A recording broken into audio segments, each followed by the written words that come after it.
Ya, terima kasih Anda masih setia bersama kami di Silang Pendapat TA TV malam hari ini. Kapan Solo bebas banjir? Kami undang Anda yang ingin bergabung silakan, yang ada di Solo dan sekitarnya, atau yang kemarin barangkali juga menjadi korban dari backwaternya Bengawan Solo ya. Telepon kami buka 02718575555, masih ada saya Sina Herpra menemani Pak Arief dan juga Bapak Gatot dari DPU Kota Surakarta dan dari BPBD Kota Surakarta. Kami tunggu telepon Anda. Saya kembali ke Pak Arief. Pak Arief, tadi disampaikan bahwa ada rekahan tanggul ya Pak ya? Iya. Yang di Semanggi begitu. Itu bahaya, itu resikonya apa atau bahayanya apa kalau tidak segera diatasi?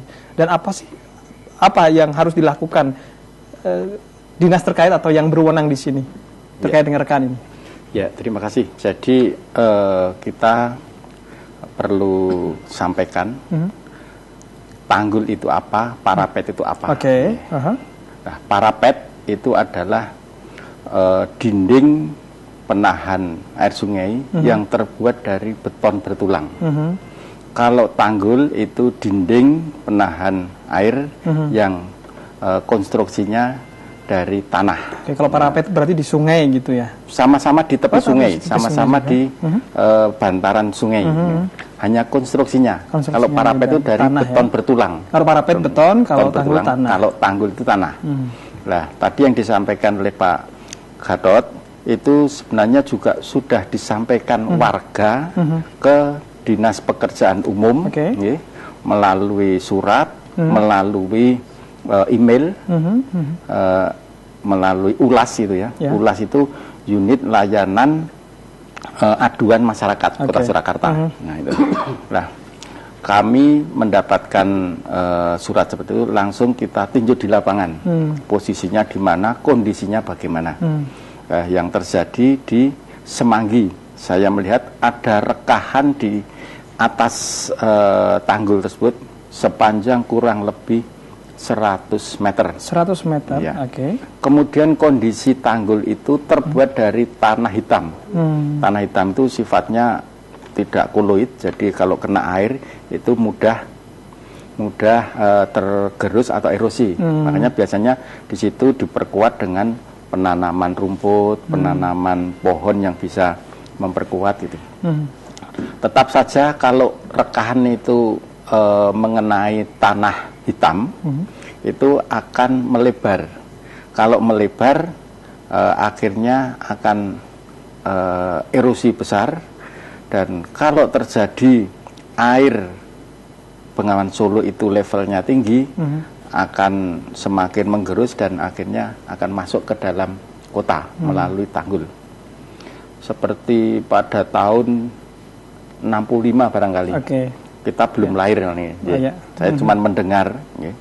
Kan ada sebuah tanggul yang kondisinya jebol, runtuh. Solo banjir besar itu ya? Solo banjir besar. Sampai dinding beteng Keraton Solo itu ada yang runtuh. Dan sekarang kelihatannya juga masih terlihat bekas banjir itu. Kurang lebihnya kalau tidak aku hampir sekitar 5 meter lebih itu. Banjirnya itu. Saat itu. Jadi karena tanggul itu di bawah kewenangan BBWS, maka saya langsung melaporkan dan berkoordinasi kepada BBWS untuk bisa segera ditindaklanjuti. Itu yang untuk segera, tapi ini belum ditindaklanjuti untuk rekahan 100 meter tadi? Rekahan 100 meter belum kelihatannya, belum. Tapi BBWS sendiri sebenarnya juga punya usulan ke pusat atau program yang disampaikan ke pusat untuk melakukan penguatan tanggul. Seperti yang sudah dilakukan kan di Pucang Sawit ke barat ya, atau Kampung Sewu. Kemudian yang ada di Semanggi atau Sangkrah, itu juga sudah diperkuat di atasnya. Kemudian digunakan sebagai jalan inspeksi oleh masyarakat. Nah, yang di Semanggi sisi selatan, tepatnya di sebelah timur Pasar Kelitian, itu yang terjadi kerusakan. Ya. Baik. Ya, ini Pak Arief juga Pak Gatot ada yang bergabung, kita akan coba terima penelpon. Halo, selamat malam. Selamat malam. Selamat malam dengan Ibu atau Mbak? Mbak Devita. Mbak Devita di mana? Ngawi. Di Ngawi. Ya. Silakan. Apa yang ada lakukan untuk pembebasan Solo dari banjir? Karena saya sudah sering melihat banjir yang sangatlah merugikan masyarakat. Sebenarnya pemerintah kan sudah berjanji dengan ikan-ikannya sebelumnya, tapi kenapa belum bisa mewujudkan apa yang mereka bicarakan di umum? Ya, itu saja Mbak Devita. Iya. Baik. Devita, Mas, bukan Devita. Oh, bukan Devita. Iya.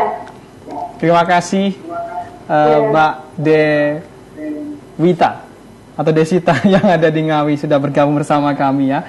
Baik, sudah bergabung, ya dikatakan apa sih yang harus dilakukan pemerintah dalam hal mengatasi banjir, karena seringkali bahwa mungkin dari program-programnya ya wilayah ini bebas banjir, wilayah ini bebas banjir, tapi kenyataannya tetap tidak bisa melawan banjir itu sendiri gitu ya. Mungkin bisa dijawab oleh Pak Arief, nanti bisa ditanggapi juga boleh oleh Pak Gatot, silakan. Ya, jadi untuk meminimalkan banjir, kita berusaha untuk meminimalkan banjir. Ya. Kalau menghilangkan sama sekali, kelihatannya kok tidak logis. Nah, untuk meminimalkan itu mestinya stakeholder, bisa pemerintah terutama, itu dalam mengendalikan tata ruang itu harus betul-betul yang safety, betul-betul serius. Karena apa? Karena kami jumpai banyak bangunan-bangunan yang melanggar ketentuan dari tata ruang.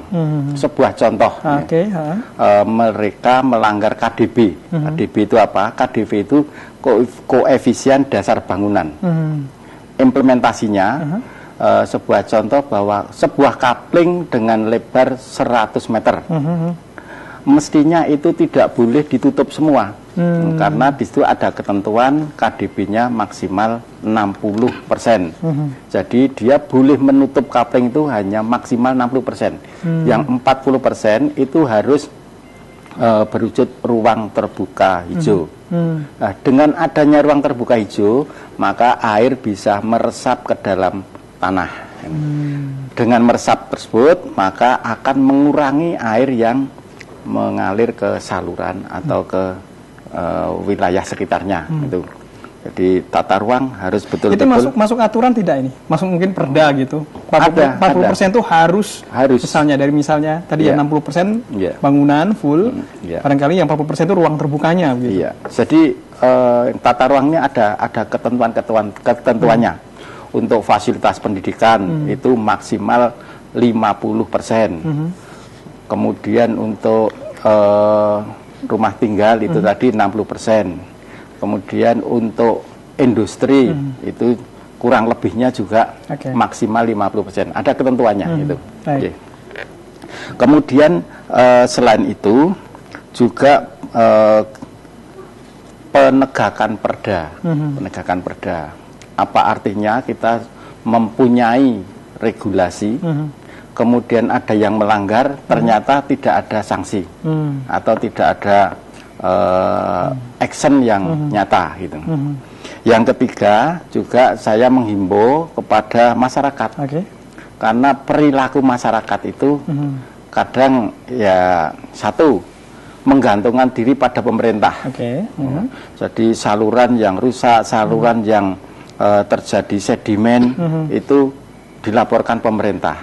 Harapan saya kalau itu bisa dilakukan oleh masyarakat, okelah silahkan untuk berpartisipasi. Kami juga siap untuk membantu. Sebuah contoh, masyarakat melakukan pembersihan saluran. Kalau menghubungi kami atau meminta kami akan datang dengan membawa armada untuk membuang sedimen itu ke tempat yang lain. Kemudian juga kita sebenarnya sudah punya master plan, karena dinamika pembangunan di Kota Surakarta ini sangat tinggi, ya, maka master plan yang sudah dibuat itu sudah tidak update lagi, sehingga perlu disempurnakan. Sebuah contoh tadi yang ada saluran yang sudah kita buat dengan baik, di atasnya ditutup oleh masyarakat. Nah, hal itu akan berpengaruh ke sistem, dan sistem ini berarti tidak sesuai dengan master plan. Ya. Masyarakat ada punya andil katanya dengan sampah sembarangan atau bagaimana? Ya, mohon maaf kalau saya melihatnya itu dapat dikatakan ada. Saya pada waktu banjir kemarin itu berada di pintu Demangan. Ya. Di pintu Demangan itu hampir dapat dikatakan seperti toko mebeler. Ada bantal, ada guling, kemudian ada perkakas rumah tangga dan sebagainya. Itu bukan karena banjir terbawa? Tidak, ya. Karena macam-macam dan kondisinya sudah rusak ini. Karena dibuang ya, itu. Dibuang. Ya? Kesempatan membuang pada saat sepi orang. Ya, Pak Gatot, ada mungkin tambahan ya dari menanggapi penelpon tadi? Ya, selamat malam nih Mbak Desita dari Ngawi ya. Memang kita ini berhadapan dengan alam, jadi memang alam mempunyai kekuatan yang cukup besar. Ya. Kita hanya bisa, betul Pak Arif tadi, meminimalisir ya. Kita juga mengantisipasi, salah satunya memang parapet dan tanggul tadi. Kemudian pintu-pintu perawatan dan sebagainya. Memang kalau mengandalkan pemerintah, segala sesuatunya tidak akan tuntas. Memang harus ada keterlibatan dari masyarakat. Yang jelas pemerintah Kota Surakarta sudah cukup intens untuk mempersiapkan hal ini. Tapi perlu diketahui banjir ini tidak terkait satu kota, tapi dengan wilayah-wilayah yang lain. Karena air ini datangnya bukan hanya yang ada di Solo saja, tapi mungkin dari daerah lain gitu. Nah, ini mungkin ada juga perlu koordinasi. Dan memang kita juga sudah menjalin koordinasi, saling menginformasikan. Nah, bagaimana tangkapan air di wilayah hulu. Tadi kalau Mas Arif bilang di Kota Solo memang sudah saatnya perlu pengawasan untuk daerah-daerah yang harusnya itu kawasannya tiap persil itu ruang terbuka hijaunya sekian persen. Begitu juga dengan hulu, karena air ini datangnya juga dari hulu. Ini juga perlu keterlibatan wilayah sekitar. Ya, Pak Arif, Pak Gatot, kembali kita buka line phone. Ada penelpon dari Sumber Solo. Halo, selamat malam Pak Prasetyo. Halo, selamat malam. Ya, silakan Pak Prasetyo. Begini Mas, saya hanya mengamati lingkungan. Ya. Bahwa berkaitan dengan banjir juga berkaitan dengan lingkungan hidup ya. Bagaimana kalau suatu wilayah dibuatkan semacam, katakan itu tabungan air hujan atau bagaimana. Jadi misalnya satu halaman itu dibuat beberapa lokasi yang seperti dari itu Mas, dari bis beton yang kira-kira ya diameternya bisa 60 atau bisa berapa, itu ditanam sehingga nanti air hujan itu tidak semua lari ke saluran dan bisa diserap oleh resapan itu tadi. Nah, bagaimana kalau ini bisa diterapkan, karena di daerah-daerah seperti saya tahu di Colomadu itu sudah berjalan pembuatan seperti itu. Demikian, terima kasih. Baik, terima kasih Pak Prasetyo. Pak Arif, ada tanggapan dari Pak Prasetyo ini? Terima kasih Pak Prasetyo. Jadi apa yang disampaikan ke pemerintah kota, khususnya ke kami yang ada di sini, sebenarnya itu sudah kita lakukan Pak Prasetyo. Sudah dilakukan? Sudah kita lakukan.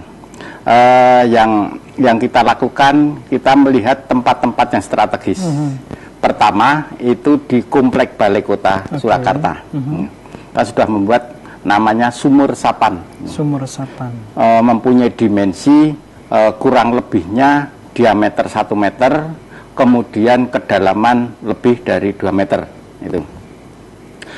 Kalau yang dulu itu hanya pada tempat-tempat tertentu, yaitu di Slamet Riyadi, itu ada diameternya 60, dan setelah kita analisis dalam perawatan itu mengalami kesulitan, akhirnya sekarang kita perbesar diameternya 1 meter, kedalamannya hampir 2,5 meter.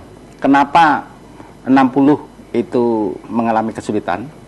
Karena yang ada di Slamet Riyadi itu air dari jalan Slamet Riyadi masuk ke inlet, kemudian masuk ke Sumur Sapan yang lebarnya atau diameternya 1 meter tadi. Setelah overload itu baru masuk ke saluran. Nah, kenapa saya buat sistem seperti itu?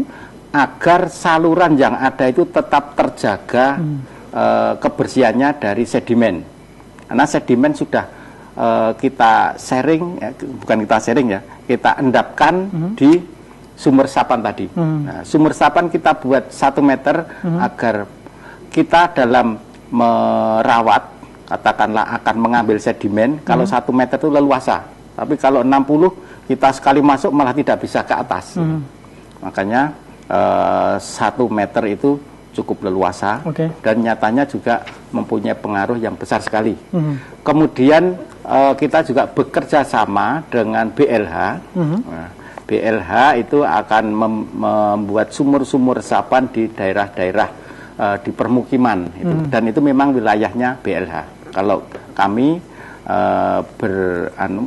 beroperasional di daerah-daerah yang dekat dengan jalan dan saluran tadi. Ya, tempat-tempat strategis tadi itu ya. Tapi tidak semuanya nanti. Itu kita harapkan semua nanti, semua jalan itu akan kita buat seperti itu. Sementara kita menempatkan itu di jalur hijau. Saya punya konsep, kalau itu jalannya sudah tidak ada jalur hijau, barangkali akan kita tempatkan di bawah jalan. Di bawah jalan, kemudian nanti akan kita tutup dengan plat beton, sehingga meskipun terlindas oleh roda 4 atau yang tonase tinggi, itu tetap kondisi safety atau aman. Ya, Pak Arief, sebenarnya sejauh mana sih kemampuan pemerintah Kota Surakarta terkait dengan mungkin dana yang ada untuk meminimalisir banjir terjadi di Kota Solo ini? Terkait dengan anggaran yang ada di pemerintah Kota Surakarta, dapat dikatakan sangat minim.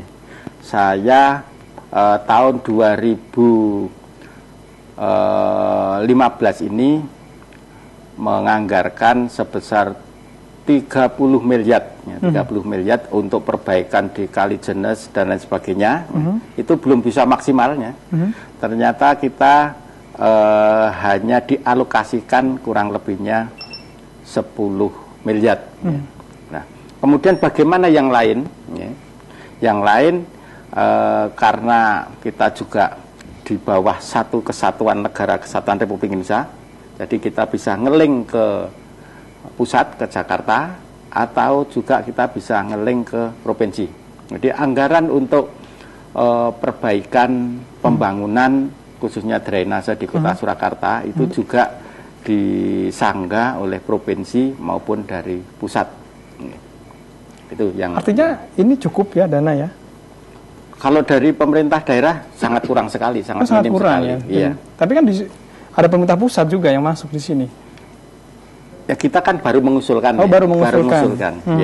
Yang saya usulkan banyak sekali, karena saya melihat ada potensi-potensi banjir seperti di sumber di Jalan Adi Sumarmo.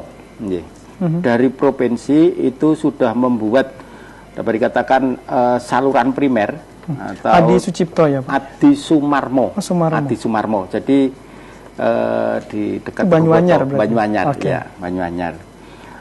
Beliau sudah membuat saluran dari wilayah Karanganyar,